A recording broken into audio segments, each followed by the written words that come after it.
Freemasonry and the Nipsey connection. And in the end, you'll know his true intentions. You was put down here to wake people up. My son knows the secret to the mystery of life. In this next video, you will hear Nipsey compare himself to the spook who sat by the door, which is a story of a man who infiltrated the CIA. Now, many people have took this as a sign that he was undercover as a Mason. Now Blue Laces 2, one of my favorite records on the album, you make a spook who sat by the door reference. You know about that, man. Oh yeah, absolutely. I read that book, but I don't think you a spook who sat by the door. I think your intentions are pretty clear. That's one of the reasons I was so vocal about where I was coming from and what I represented, because I knew who I wanted to mobilize. You know what I mean? And I'm gonna name my last album "The Spook That Sat by the Door." You know what I mean? When I finish my situation. When I finish my situation. After years of studying Egyptian history and its parallel to Freemasonry, I am convinced that they believe through ritual magic and worship, they are able to access not only the realms where these Egyptian gods reside, but grant the power to become immortal gods themselves. First, I want to start with Nipsey Hussle's mom at the funeral. She reads an Egyptian ritual off of a piece of paper. She even tells the audience to bear with her because she is not familiar with this. If that's the case, then why would she even do such a thing?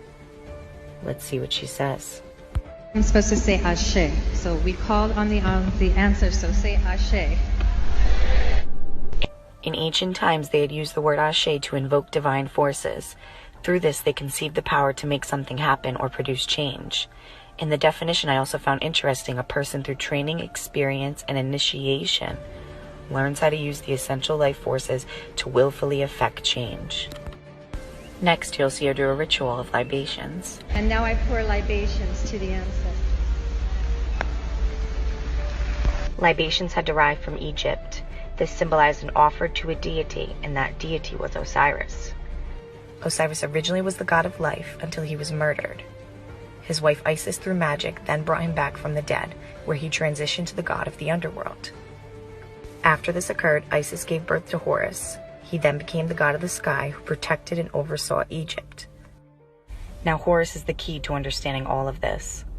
The truth has been hidden in plain sight this whole time. And once you can grasp their goals through ancient occult worship, you will then understand the journey Nipsey was on. We need to look to the sky for a God. God is within. Now in the next clip, you're going to hear Nipsey's mom during an interview promote her church called KSRT. As I looked up what that meant in Egypt, it was defined as the anointed one and was applied to Horus. Crest, KRS.